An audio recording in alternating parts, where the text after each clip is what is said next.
11 o'clock on your Thursday morning. Welcome in. It is the Gamecock Central Takeover Hour presented by Firehouse Subs, Towerhead, West Mitchell, and Chris Clark, along with you. Abbreviated show today. Women's basketball tipping at noon, taking on Charleston Southern. So we'll cut out at about 11:25, getting you to pregame coverage starting at 11:30 here on the game as Don Staley's crew looks to continue to roll as they get set for conference play coming up here in a couple weeks. Again, noon tip taking on Charleston Southern. But guys, got a lot to talk about from what went down yesterday, both here at the football facility as well as out in the transfer portal world too. And Chris, I'll start off with you here. Wes and I talked about this a little bit in the last hour, the 3 adds in the transfer portal over the course of yesterday. Jordan Dingle, the tight end from Kentucky, Gabriel Brownlow-Dinley, the defensive tackle from Texas A&M, and last night Andrew Jones, the linebacker out of Grambling. Your overall thoughts on the portal haul that Carolina brought in yesterday? Well, for anyone that has wanted the activity to pick up in terms of commitments, that has happened, right? And look, we know that South Carolina, Shane Beamer talked about this yesterday, there's not really a position out there on the football team where they're saying, hey, we're not looking for anybody here, right? Some positions are going to be more priority than others, but this has been expected to be a pretty hefty transfer portal class in terms of number and just the number of positions, the variety of positions that they're going for. So, you know, I think just high level overview, this class, you see it starting to come together.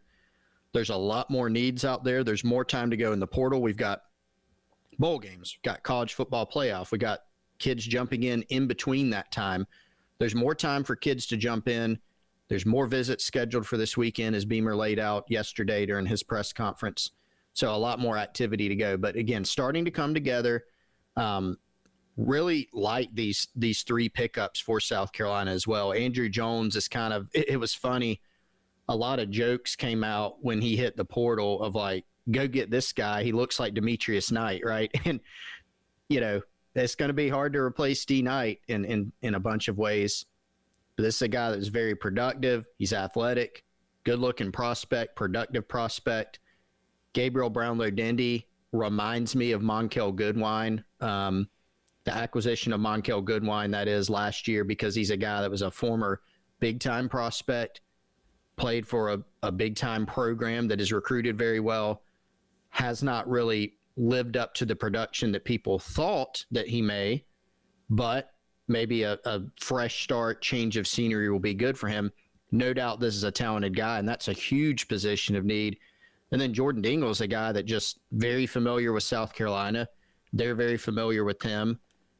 He's going to bring, I think, a two-way presence, being able to block and catch the football, and has done some really good things in college as well and has played a lot of football. So, you know, you're getting some guys here that fit needs for you, and I think have a chance to factor in next season early and often for the Gamecocks.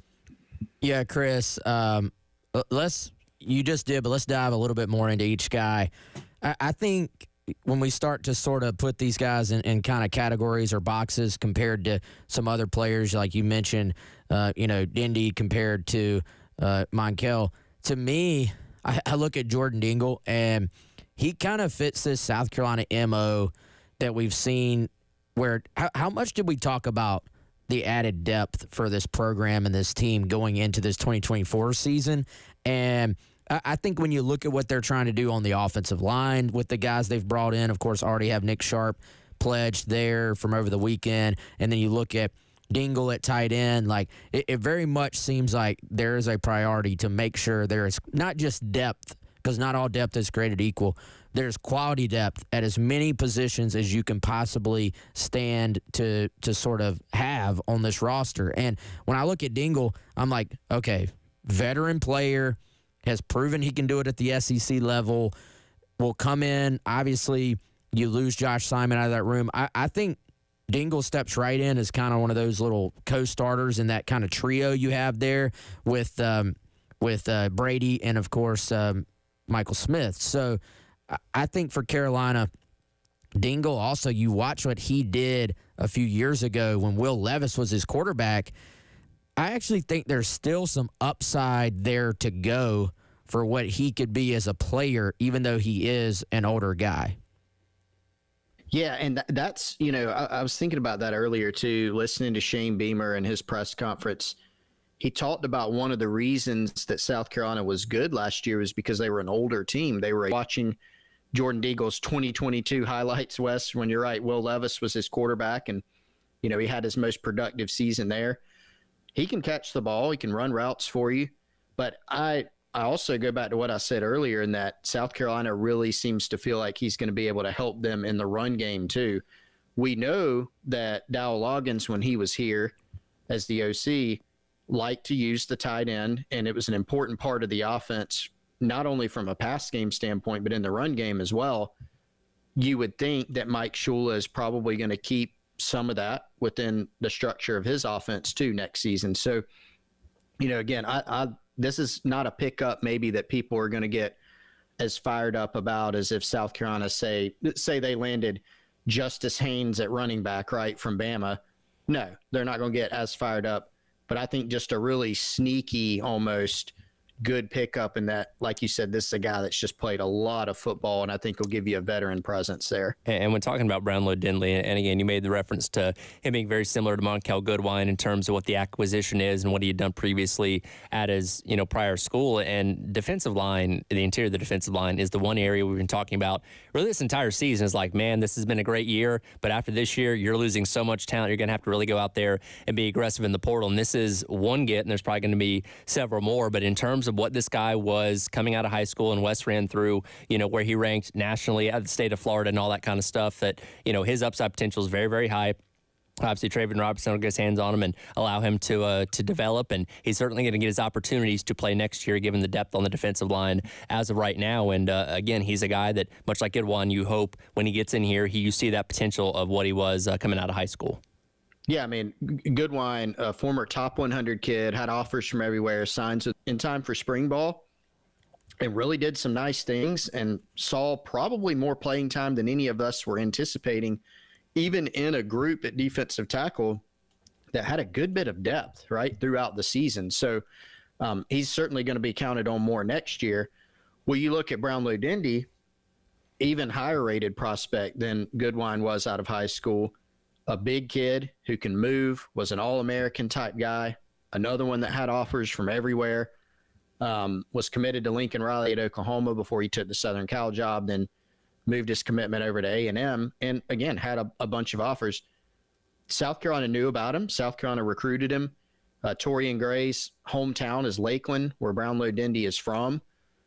So there was familiarity there. And no, he hasn't had five-star type production at A&M, but I think we've seen plenty of examples, Goodwine being one, where sometimes a guy has a change of scenery and it helps kind of unlock that potential. And Robertson, with his development track record, I think this is a really good candidate to see this guy take a step forward next season, and would be much needed for Carolina as well. Well, and Chris, he's also had, I believe, some injuries that have slowed him. And I was trying to go back and see what film I could find on him. A lot of the high school tape on Huddle, he's actually playing defensive end. So I do wonder, this is a guy who, I mean, you look at his high school film, and it is just a classic. This guy is bigger, stronger, more athletic than anybody that's coming across him. And, he just kind of takes over. Well, there's a huge difference to go from that and then to slide inside, and then everybody's just as big as you, and you're being asked to go use technique. Before, I feel like before that athleticism and sort of quickness can be a factor, you have to use that technique and use your hands to get some separation. So I do wonder, maybe on top of the guys that were in front of him, how much that just transition to being a true inside player has factored into his, I guess, production or lack of production and just development so far, which maybe would lend you to believe there could still be quite a bit of upside to go here for him. Yeah, I think so. A lot of upside still, a lot of untapped potential. I'm glad you mentioned the injuries. Those have been a factor, because he had one actually got injured in the Under Armour All-America game when he was coming out of high school. That set him back as a true freshman, and he was actually dealing with something going into this past season at A&M as well, from what Mike Elko, their head coach, said. So if he can be healthy, there's a lot of potential in there because, again, this is a big guy that can move. There's potential in there. And so staying healthy, developing, just getting reps, I think that'll be important for him. But there's no doubt, I mean, him, the freshman that Carolina signed, and Ingram and Caleb Williams, Xavion Hardy at defensive tackle, the JUCO get, and anybody else out of the portal, those guys are going to have every opportunity this offseason and heading into spring, summer, to show what they can do and earn playing time because it's there for the taking next season. And quickly here before we hit the break, the other addition coming in at linebacker late last night out of Grambling was Andrew Jones. And again, talking like the defensive tackle spot we knew was going to need to be addressed in the transfer portal this offseason. Same thing with linebacker, losing Debo, losing Demetrius Knight, losing Van Martin Scott, and Andrew Jones, yes, playing at the FCS level, but one of the best players at his position at that level, certainly going to bring some excitement to that linebacker room. Yeah, I mean, this is a guy that has produced, he's now played 3 years of college football and had by far his most productive season last year. And, all people are Gamecock fans are sending around the pictures, of the body type, the physique. Really good looking kid. 6'2", 220, has played football, but you get the sense this is a guy that also has more upside and more potential in linebacker with what South Carolina, loses after this season. Another priority position in the portal. We'll come back, have a short little segment here before we get you off to Gamecock women's basketball. Again, tip off at 12, pregame coverage starting at 11:30 here on the Game.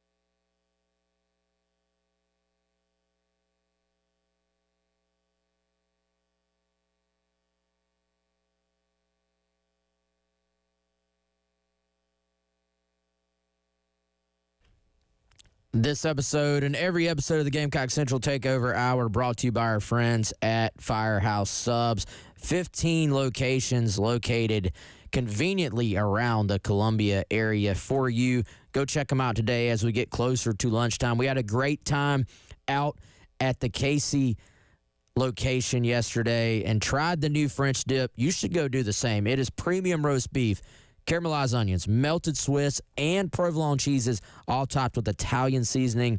The French dip sub is indulgent and served on a toasted garlic butter roll. Even tastier, of course. You got to have this with the French dip. Hot au jus on the side. It was our first time trying it yesterday. Fantastic addition to the sandwich lineup. Now, it is one of those limited time only, so if you want to try it, if you love a good French dip, go check it out at Firehouse Subs right now. FirehouseSubs.com or hit the Firehouse Subs app for your lunch today.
Yeah, right now I'd say the only one that's definite is Kyle Kennard.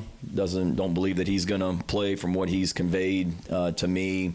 We talked about it last week when I was out in Houston with him Steve and I were out there for the Lombardi Award, and we talked about it. You know, he mentioned it to me that night, and then we talked about it a little bit more the next morning. So he's one right now that's not with us, and say there's one other one, David, that's still weighing his decision, and everyone else has told me they're in and ready to go try and get a 10th win. Welcome back in. It is the Gamecock Central Takeover Hour presented by Firehouse Subs. Tyler West, Chris, along with you on your Thursday here on the game. It is time to flip the card over and check the stats. Brought to you by our friends over at Palmetto Cards. Have been doing all season long. Kyle Kennard putting up stellar stats for the Gamecocks this season: 28 tackles, 11.5 sacks, and 3 forced fumbles in his lone year here at South Carolina. He had obviously previously declared for the NFL draft coming up in the spring, and you heard from Coach Beamer right there. He is indeed going to opt out of the bowl game coming up in a couple weeks down there in Orlando. I don't think this comes as a surprise to many people. He didn't put that in his announcement the other day, but we assumed this was probably going to be the case with Kennard having played his final game against Clemson. Yeah, and guys, I think for Kennard, like I understand, like I was kind of very curious to see what the reaction was from the fan base on this, and for Carolina and for fans out there, you've come to expect this. You still don't necessarily like it or enjoy it. Like there was very much a mix, I feel like, from the reactions we got on the Gamecock Central message boards of, hey, he's proven all he can prove this year with South Carolina. What does one more game do for you? Versus some fans who still, and I get it, rightfully so, we're saying, hey, I'd like to see him finish out the year with this team and play one more year. And we've seen, I think, a little bit of a shift in thinking and a little shift in expectation where for a stretch there, guys, it was kind of like, all right, you just don't really expect your marquee guys to play in a bowl game if they're out of eligibility. Right. Now, I think with NIL and guys getting paid these high dollars and the professionalism or the professionalization, I should say, of the sport, people are saying, well, all right, you're getting paid now, so there's a little bit more of an expectation of going and playing. So I think this one is interesting, but for the most part so far, and we'll see if there are a couple of more that end up not playing, but so far most of the guys seem to want to play in this final game. Yeah, I think that says something. I mean, after the regular season finale, naturally your mind goes to, okay, bowl game, chance to win 10, really good bowl game, going to the Citrus Bowl, right? What's it going to look like, though? Because to go back to what we were talking about earlier, this is a team that has so many veterans, so many guys that are going to have an opportunity to play at the next level. This is a team that may ultimately break South Carolina's drafted players record, or at least get really close to it, tie it, get close to it, maybe break the thing. And so with that comes, like you said, Wes, it's the 2020s. We know opt-outs have become more popular, but it's kind of, at first you look at it and you go, man, they may be cleared out, but it has seemed to kind of go the other way to where actually, I think a few factors there, maybe NIL is one, Wes, like you mentioned. I think part of it is South Carolina's got a bunch of guys that care, right, and wanted to come back and finish this thing out strong. I think maybe even missing the playoff may have intensified the desire even to say, hey, let's go out and win number 10.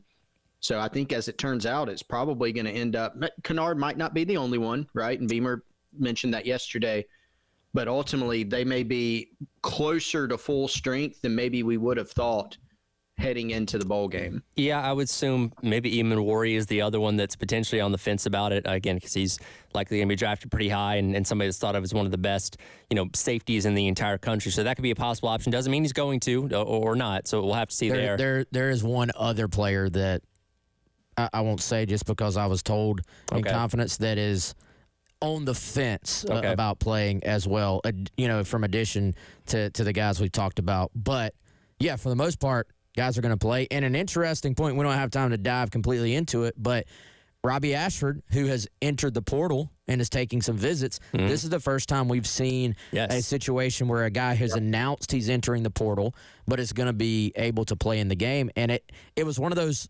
decisions that was not made lightly, from what Beamer said. He consulted with sort of the team leaders about this, but I think makes a lot of sense. And it just goes to show you that there is gray area in things, and when you handle it the right way. Yeah. And if you're leaving looking for an opportunity for the right reasons, then there is a little bit of leeway, and that's the case here. South Carolina is able to still have a backup quarterback for the game in case he's needed, while also working with Robbie for him to try to find a spot where he can go play.